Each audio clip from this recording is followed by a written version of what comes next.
10th standard new text book geography weather and climate ദിനാന്തരീക്ഷസ്ഥിതിയും കാലാവസ്ഥയും part 8. അന്തരീക്ഷ താപനിലയെ സ്വാധീനിക്കുന്ന ഘടകങ്ങൾ: 1. അക്ഷാംശീയ സ്ഥാനം. 2. ഉയരം. അക്ഷാംശീയ സ്ഥാനം: സൂര്യപ്രകാശം ഏറെക്കുറെ ലംബമായി പതിക്കുന്ന ഭൂമധ്യരേഖാ പ്രദേശങ്ങളിൽ താപനില വളരെ കൂടുതലായിരിക്കും. ഭൂമിക്ക് ഗോളാകൃതിയായതിനാൽ മധ്യരേഖയിൽ നിന്നും ധ്രുവങ്ങളോടടുക്കുമ്പോൾ സൂര്യരശ്മികൾ ചരിഞ്ഞ് പതിക്കുന്നു.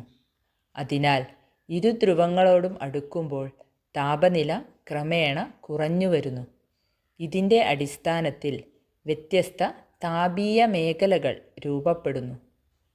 23.5 degree south to 23.5 degree north വരെയുള്ള പ്രദേശം ഉഷ്ണമേഖല എന്ന് അറിയപ്പെടുന്നു.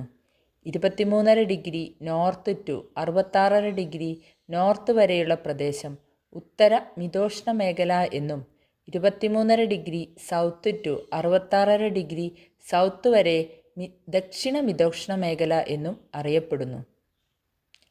66.5 degree north to 90 degree north വരെയുള്ള പ്രദേശം ഉത്തര ശൈത്യമേഖല എന്നും 66.5 degree south to 90 degree south വരെയുള്ള പ്രദേശം ദക്ഷിണ ശൈത്യമേഖല എന്നും അറിയപ്പെടുന്നു.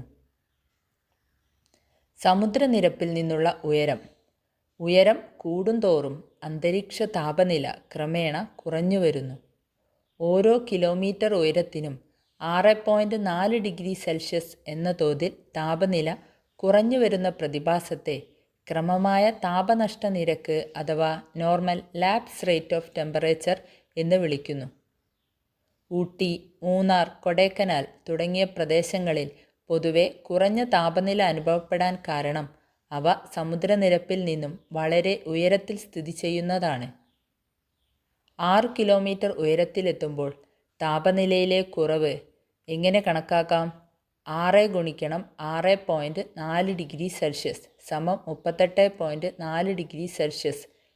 എവറസ്റ്റ് കൊടുമുടിയുടെ ഉയരം 8848 മീറ്റർ അഥവാ 8.848 കിലോമീറ്റർ ആണ്. അവിടുത്തെ താപനില എത്ര കുറവായിരിക്കും എന്ന് ചിന്തിച്ചു നോക്കൂ.